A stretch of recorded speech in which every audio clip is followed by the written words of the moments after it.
What's up guys? Today I want to tell you a little story. This happened many years ago in solo queue in League of Legends. So I had this friend who was a bit of a prodigy at League. He's one of the first people I played League of Legends with, and this man was really good. In the matter of maybe half a year, I had maybe 2,000 games under my belt and I was still below bronze. He, on the other hand, had more games under his belt and he had hit platinum. Now, platinum was the highest ranking at the time, so that was a big deal. On top of that, I played whatever I wanted, which pretty much meant every single champion I had on a cyclic basis and never more than once, while he played just one champion, which was Tryndamere. So he was really good, and oftentimes I would try and dual queue with him to, because it would be fun and he could help me boost my rank because he was so good at the game. And he would literally single carry top as Tryndamere. Now, he was definitely not perfect and he was very single-minded. He always just split push. He didn't really have any team fight awareness. But there's this one specific game that I want to tell you about. So in this game, we were just being crushed. What can I say? Things were going horribly bad. Every lane lost, the jungler fed hard, and I believe Tryndamere went even. If he didn't go even, he went slightly below even, or he also fed. I can't remember exactly. And I wish I had recordings of it, but I don't because it was such a long time ago and I didn't record the match. Now, guess what happens? Big surprise, but a lot of my teammates would flame. So, especially the Mundo, they all flamed. There's this Mundo, and it's always the Dr. Mundo. I don't know why. I guess it's like the type of person who picks that champion. But he was flaming super hard. He was saying, yeah, this is stupid, you all fed, you're all bad, very toxic player. And I'm trying to reason with him in chat, because I had already observed thousands of games. So I said, this is still salvageable, this is still winnable. You can definitely turn the tide, especially at this elo. And they had taken a lot of our turrets. I believe all of our tier 1 and tier 2. And he was just like, no, it's over, screw you, why won't you surrender? All sorts of horrible stuff. And he eventually went AFK. He just went AFK at base, which is like the most horrible thing ever. And it was just a huge mess because I was trying to reason with him in chat. He was demoralizing the rest of the team. And it was a whole mess, basically. Now, my friend Tryndamere, he doesn't really read chat. I don't know what it is. It's just how he plays the game. He just doesn't read chat because I guess he enjoys the game more than talking. And arguably that's a good thing because, like it or not, maybe it's just the nature of the game, but it makes a lot of people really toxic. And so basically he didn't really talk at all. He didn't even notice chat. And I only found that out until after the game was over. And he just, played as well as he could. He wasn't flaming. He wasn't pissed off. He was actually having a bit of fun despite him losing so bad. Now, obviously, times have changed as he's gotten better. He's hit Challenger. But as he's gotten better, of course, I guess he eventually, as most people do, they start talking in chat because teamwork becomes more important. And everyone gets a bit more toxic and stuff like that. But at the time, and still to this day, he's much better than I am at it. He was he was almost not influenced at all by chat.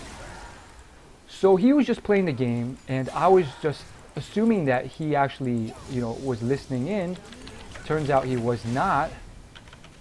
But I was just trying to reason with these people.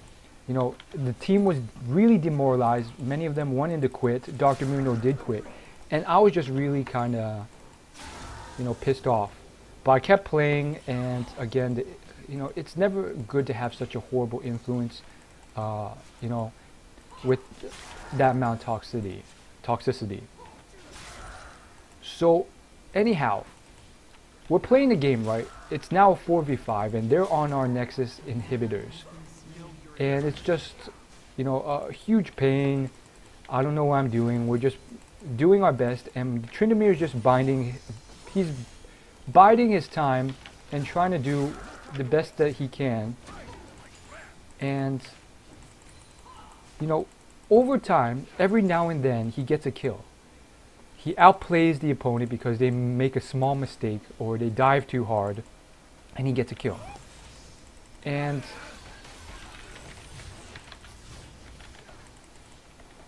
basically, every now and then he gets 2 kills.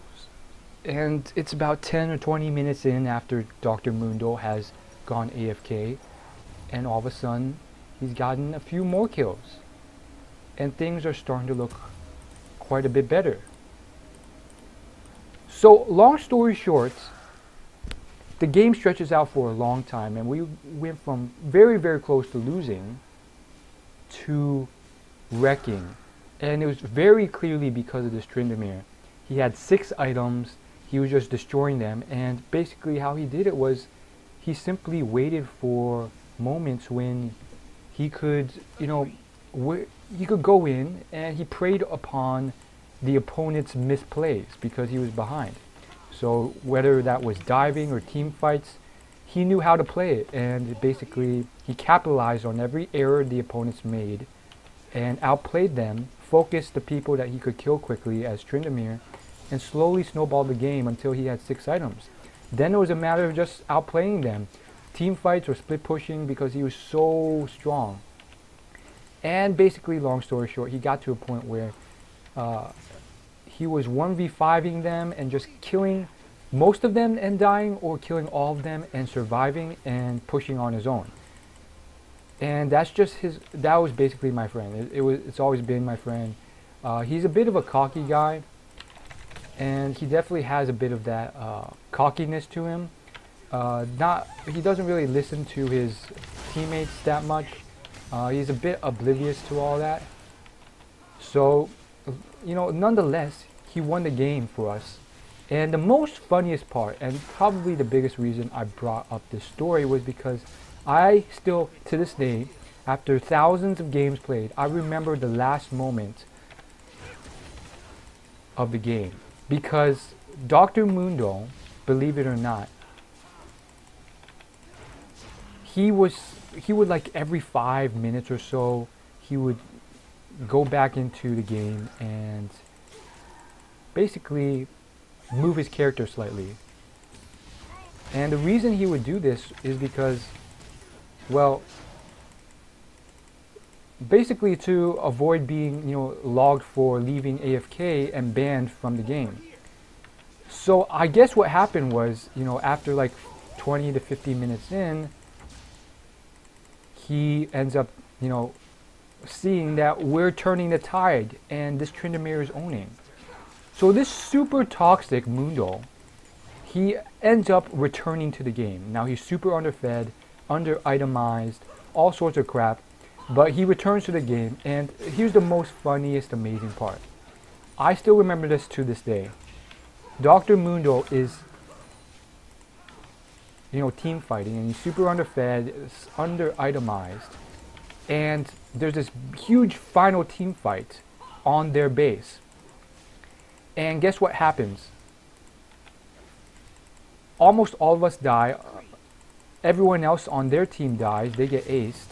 And what happens is that basically, I think only Dr. Mundo and Tryndamere survived. It was either only Dr. Mundo and Tryndamere or one other person.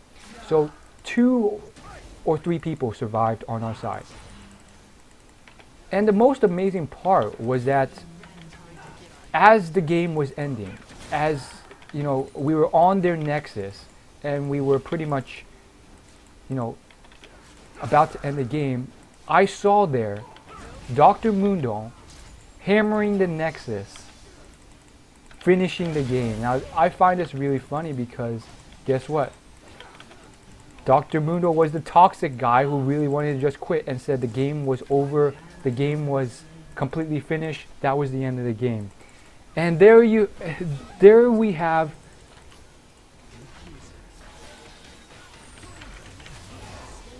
Oh shit, got him. Double buff time, baby.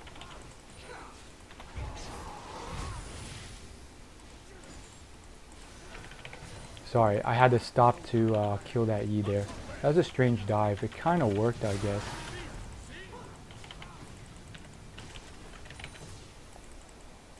But anyhow, there we had Dr. Mundo, his goofy little butt, hammering the Nexus with his cleaver. The noob as he was, because like it or not, you know, just the way that Dr. Mundo's move, especially when you suck at the game, it's just really funny. So you had this really funny looking Dr. Mundo just hammering the base, you know, ending the game. And it was just so funny because this was the guy who... Shit. This was the guy who, at the end of the day,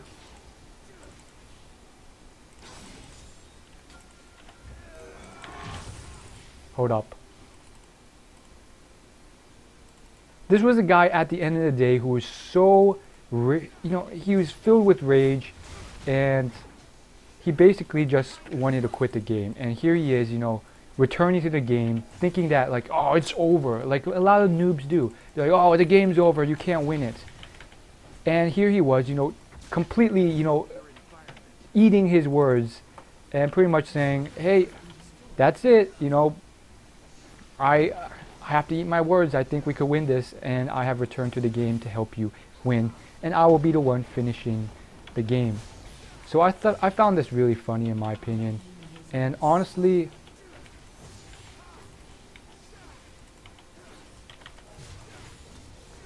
hold up.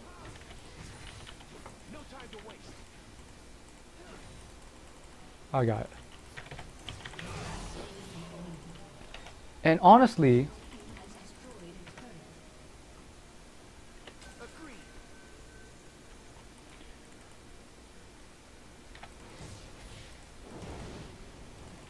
hold up. One of the shit.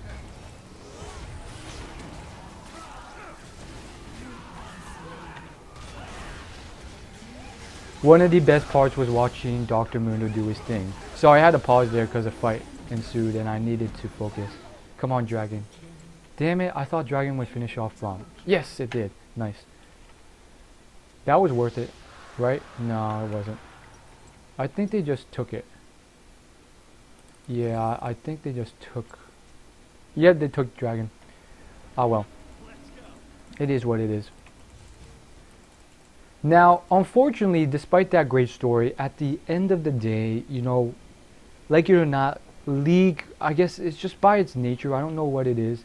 There's definitely stuff that can be done to improve the toxicity, but I think just by the nature of the game, it breeds a lot of venom because people want to win, and unfortunately, unlike Halo, you know, you can put the blame on other people, and your success kind of hinges on other people as well, depending on how well or bad they do. And you know, people who don't play League, they have this whole, you know, idea that, you know, they don't play because they, you know, it's really bad for newcomers. They get flamed constantly by people who are, you know, slightly more experienced, and just saying, oh, you don't know how to play, you're doing this wrong, and it's just very toxic in chat. And trust me, like, even people who don't play video games that much or don't like know much about League of Legends, that's what they experience. That's how they feel when they play. And it wasn't when I played League, at least not initially. But then again, I didn't really read chat when I started playing. But you know, I tried to carry that story with me for thousands of games to come as I played solo queue. Now, despite that, I don't think, you know, at the end of the day, I will be playing much more solo queue. I think it's just how it is. Things are not the same. Sometimes it's just like some people, some personalities are just better suited for it. Uh, Perhaps that's just how it works. Shit, I think I'm gonna die here.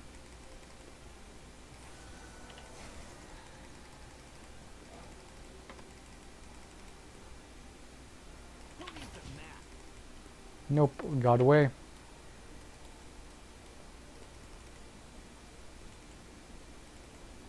Hopefully they don't come to my blue.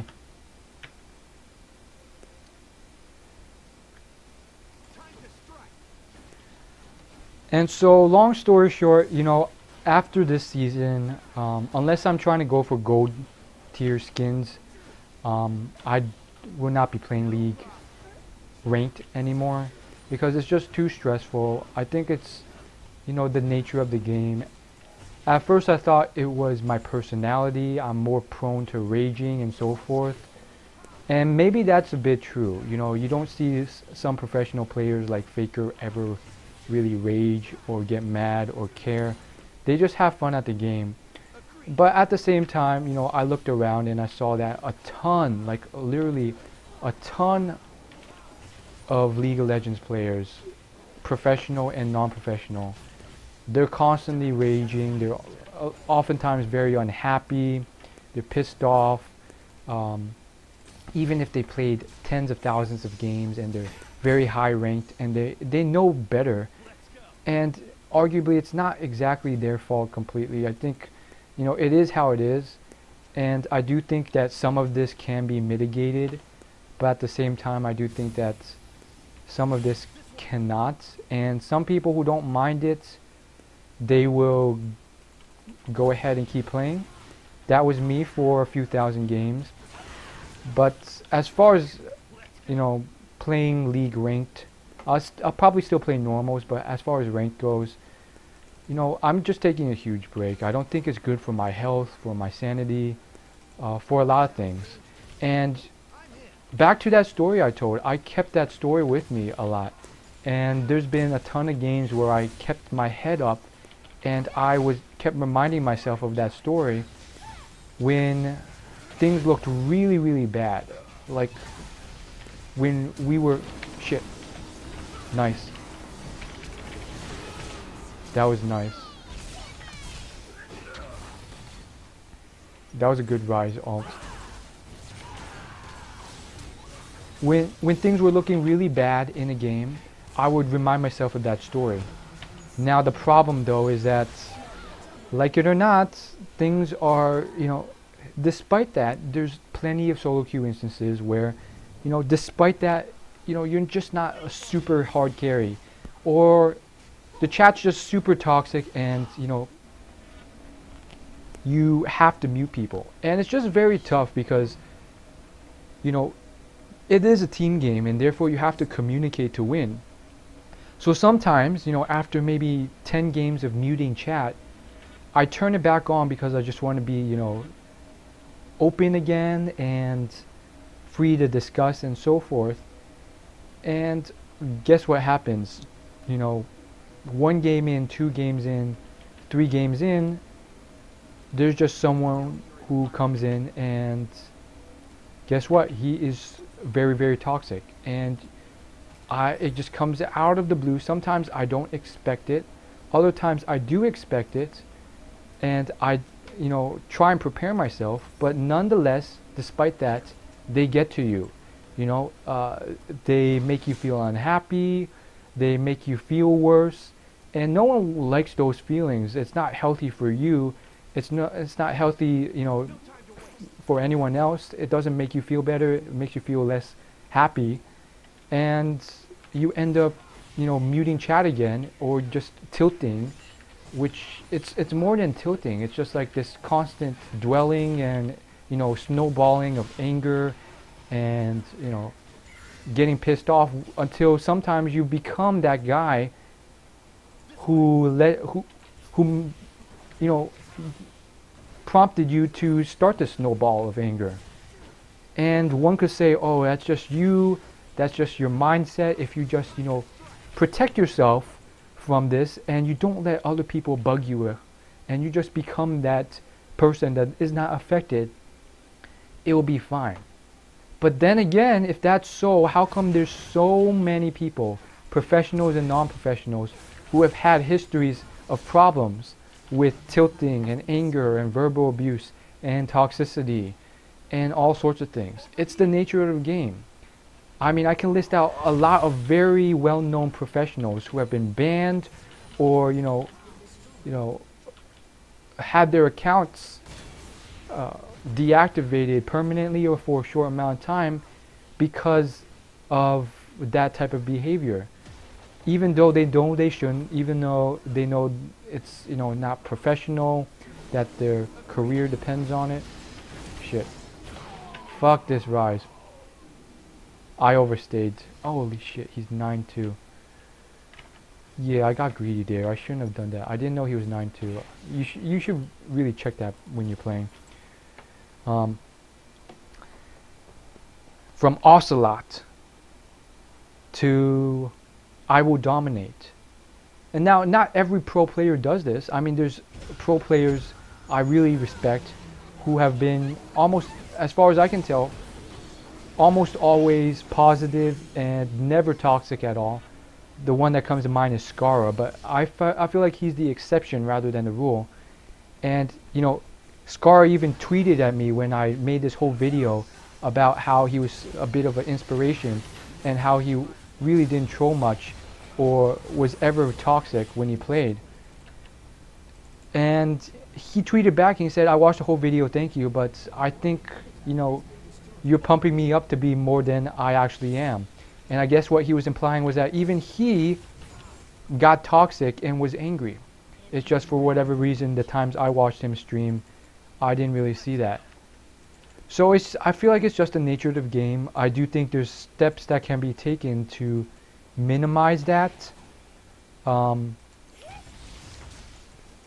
But remove all of it, I don't think it's possible. It's just the nature of the game. I do think mindset and mentality helps a bit, but unfortunately it's kind of how it is. I do think two big things that would probably help really is, like, if I could completely mute pings and completely mute chat. So I can technically mute chat completely, but pings are still just so annoying. Even if I mute the audio completely, guess what? Every 3 games there's going to be some guy who's just like spam pinging you, and you, like it or not, you see that like hatred coming out through like 50 consecutive pings on the map. And it's like, yeah, I know what you want me to do, but I already acknowledged that, and you don't have to be so mean. Or it'll be just something like, oh my goodness, thanks for letting me know, but you don't have to ping 50 times. You can sense that toxicity. So that's another huge thing. But yeah, I don't think I'll be quitting League completely. Maybe, I do think, one day I probably will. It has been a really fun game, I'm not gonna lie, and I've put a lot of time into it. I've got a lot of items. But I do think one day I will quit League, but for now I will not. And shit, they got Baron. I think one of the issues is the toxicity.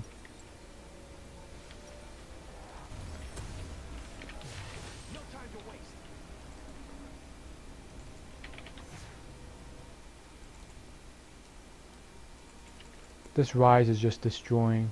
He's almost single-handed. No, it's not him. I was about to say he was almost single-handedly carrying the game, but it's like, no, that's not what's going on.